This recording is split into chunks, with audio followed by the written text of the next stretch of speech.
एक दफ़ा फिर से इंडिया नेपाल के साथ लड़ाई करने की बात कर रहा है। यहाँ पे हमारे पास बात आ रही है, रिपोर्ट आ रहा है नेपाली मीडिया की तरफ से और साथ में इंडियन मीडिया की तरफ से रिपोर्ट आ रहा है कि इंडिया वाले नेपाली बॉर्डर्स को एक दफ़ा फिर से बंद करने की तरफ जा रहे हैं।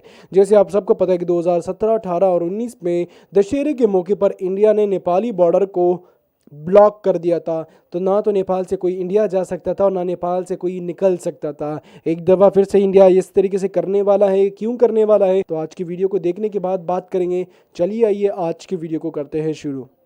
नमस्कार साथीहरू, नेपालले अहिलेसम्म विभिन्न कालखण्डमा गरी 5 वटा नाकाबन्दी भोग्नु पर्यो। त्यस बेला के कति कारणले कहिले कहिले कति समयसम्म नेपालले नाकाबन्दी भोग्नु पर्यो त? यो विषय र फेरि नेपालमा सबैभन्दा ठूलो नाकाबन्दी के का लागि कहिले कति समयसम्म होला, त्यति बेला नेपाल के कति समस्याबाट गुज्रनु पर्ला वा के फाइदा होला, यो सँगै नाकाबन्दीबाट पर्ने प्रभाव कम गर्न नाकाबन्दी हुनु अघि के कस्तो तयारीहरू गर्नु पर्ला भन्ने विषयलाई समेटेर आज यो भिडियो तयार गरेका छौं। भिडियोलाई अन्त्यसम्म हेरेर प्रतिक्रियालाई कमेन्टमा लेख्नु यहाँहरु समक्ष हार्दिक अनुरोध गर्दछु। आदरणीय दर्शक महानुभावहरु, अब सम्झौं पहिलो नाकाबन्दीलाई। सबैभन्दा पहिलो नाकाबन्दी विक्रम सम्वत 2019 साल भदौदेखि असोजसम्म भारतले नेपालमा लगभग 1 महिनासम्म गरेको थियो। यसको प्रमुख कारण नेपालले चीनसँग गरेको सडक सम्झौता र सडक निर्माणलाई बताइन्छ। अन्य कारणहरुमा राजा महेन्द्रले कांग्रेसको जननिर्वाचित सरकार अबदस्त गर्नु र ऋषिकेश शाहलाई परराष्ट्र मन्त्रीबाट हटाउनु पनि उल्लेख गरिन्छ। समग्रमा भारतको सहमति बिना नेपालले गरेको स्वतन्त्र निर्णयहरुलाई नाकाबन्दीको आधार बनाएको थियो।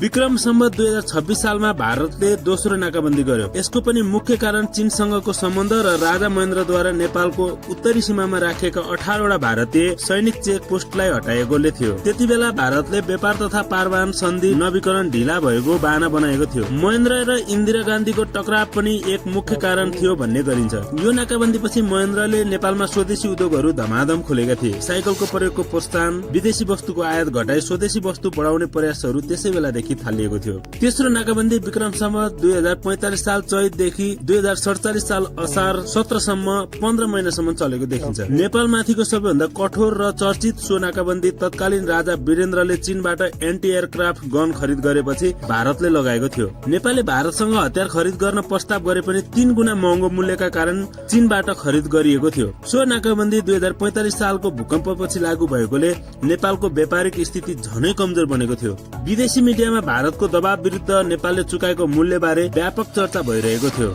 विक्रम सम्वत 2072 साल असोज 3 मा नेपालको संविधान जारी भएपछि असन्तुष्ट रहेको भारतले असोज 6 गते अघोषित रूपमा नाकाबन्दी सुरु गर्यो, जसले 6 महिना लामो समयसम्म नेपाललाई प्रभावित गरिरह्यो। यसको पनि कारण तराईमा भएको जनआन्दोलनलाई भारतीय पक्षले बताएका छन्, तर मुख्य कारण भने नेपालको संविधान भारतको इच्छा अनुकूल नभएको झोकमा थियो। यसबाहेक 2061 सालमा राजा ज्ञानेन्द्रको कदमप्रति असन्तुष्ट भारतले नेपालमा सैन्य सामग्री आपूर्ति बन्द गरेको थियो, जसलाई कतिपयले सैन्य नाकाबन्दी पनि भन्छन्। समय समयमा भारतले भने अनुसार नेपालले नगरिदिँदा, नेपाल चीनसँग नजिकिँदा वा भनौं नेपाली राजनीतिमा भारतले हस्तक्षेप गर्न नपाउँदा बेला बेला नाकाबन्दी लगाउने धम्की दिने र नाकाबन्दी गर्दै आएको बुझ्न सकिन्छ। भारतले नेपाललाई आफ्नो अधीनमा राख्न चाहन्छ, पूर्ण रूपमा कमजोर र भारतमै निर्भर बनाउन चाहन्छ। नेपाललाई सिक्किम जस्तै गरी भारतमा गाभ्ने उसको परराष्ट्र नीति अन्तर्गत नै पर्दछ। त्यसैले नेपालको राजनीतिक अवस्था अस्थिर र कमजोर हुनु, नेपालमा भएका कल कारखाना बन्द हुनु, आत्मनिर्भर हुन नसक्नु, भारतमै निर्भर हुनु पर्नु, जात धर्म र भूगोलका आधारमा नेपाली बीच द्वन्द्व गराउनु जस्ता विषयहरूमा भारत सफल भइरहेको छ। भू राजनीतिक परिस्थिति, व्यापारिक निर्भरता,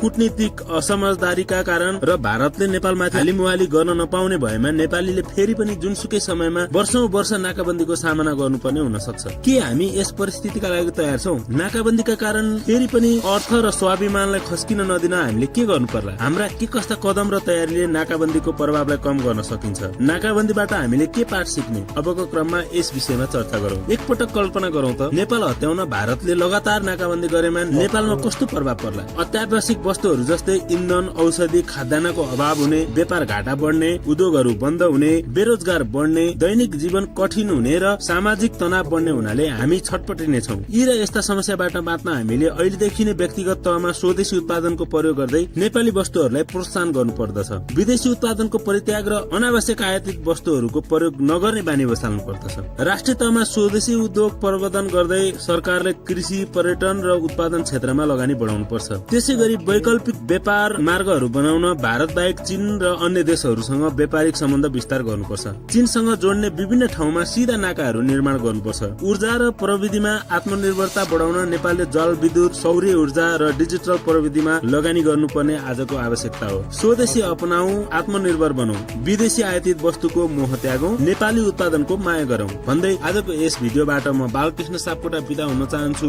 नमस्कार। सबसे पहली बात अगर हम देखें तो यहाँ पे हमने पिछले महीने देखा, पिछले हफ्तों में देखा कि नेपाल के अंदर कई सारी चीज़ें ऐसी हुई जैसे कि ऑफिशियल्स आना, चाइना के ऑफिशियल्स आए, वहाँ के लीडरान आए। क्या अब उसके बाद फिर नेपाल के पीएम यानी केपी शर्मा ओली यहाँ से चाइना गए। वैसे तो होता यही है, आज तक हमने जितना भी बार देखा नेपाल के कई बार प्राइम मिनिस्टर चेंज हुए। पिछले 5-6 सालों में हमने 3-4 प्राइम मिनिस्टर को देखा। केपी, जब मैंने नेपाल पर रिएक्शन स्टार्ट किया था तब भी केपी शर्मा ओली प्राइम मिनिस्टर थे, आज भी केपी शर्मा ओली है। बीच में 2 से 3 प्राइम मिनिस्टर चेंज हुए और ये चौथा 5वां प्राइम मिनिस्टर है नेपाल का। तो इस बीच में होता ही है कि जब भी नेपाल का कोई नया प्राइम मिनिस्टर बनता है तो नेपाल के प्राइम मिनिस्टर को सबसे पहले इंडिया का विजिट करना होता है। जैसे कि पाकिस्तान में होता है ना, तो पाकिस्तान का या तो वो चाइना जाते हैं या तो सऊदी अरेबिया जाते हैं। लेकिन इस दफ़ा ऐसा हुआ नहीं, नेपाल के प्राइम मिनिस्टर ने डायरेक्ट ही चाइना का विजिट कर लिया। अब यहाँ पर इंडियन मीडिया काफ़ी गुस्सा हो गई और उन्होंने कहा कि ऐसा क्यों किया। तो नेपाल ने जवाब दिया कि भाई हम आपके ग़ुलाम तो नहीं है ना, हमारे मुल्क में नया प्राइम मिनिस्टर आए हुए 4 महीने हो गए, आपने अभी तक इन्विटेशन नहीं भेजी। जब आप इन्विटेशन नहीं भेजोगे तो हमारा प्राइम मिनिस्टर कैसे आएगा। तो वहीं पे चाइना से इन्विटेशन आ गई या चाइना वैसे चले गए। अब जब नेपाल का प्राइम मिनिस्टर वहाँ पे गया, डील्स किए, यानी बेल्ट एंड रोड इनिशिएटिव के प्रोजेक्ट से जितने भी चिड़ चढ़ती है वो इंडिया को सबसे ज़्यादा चढ़ती है कि इंडिया चाहता है कि नेपाल इस बेल्ट एंड रोड इनिशिएटिव में ऐड ना हो। ये बेल्ट एंड रोड इनिशिएटिव क्या है, BRI प्रोजेक्ट है, जिसमें अगर हम बात करें जैसे कि पाकिस्तान का CPEC है, वैसे BRI चाइना की साइड, जो नेपाल की साइड पे है या बांग्लादेश या श्रीलंका की साइड पे है, तो ये इसको BRI कहते हैं, जबकि पाकिस्तान वाली साइड पे इसको CPEC का नाम दिया गया है। ये भी चाइना का प्रोजेक्ट है। लेकिन यहाँ पे होता ये, लेकिन अब यहाँ पे हो क्या रहा है कि नेपाल ने जब ये सारी डील की तो इंडिया ने बोला कि भाई अब आप अपना पत्ता साफ करो, हम आपके सारे बॉर्डर क्लोज। जब नेपाल ने ये सुना तो जाहिर सी बात है नेपाल वाले गुस्सा होंगे, क्योंकि इससे पहले भी इंडिया ये कर चुका है, नेपाल के बॉर्डर्स को ब्लॉक कर चुका है। अब जब नेपाल के बॉर्डर्स क्लोज होंगे तो फिर आप समझ सकते हैं कि नेपाली आवाम ना तो कहीं की नहीं रह सकती, क्योंकि चाइना तो जा नहीं सकती, चाइना तो विदाउट वीज़ा का है ही नहीं।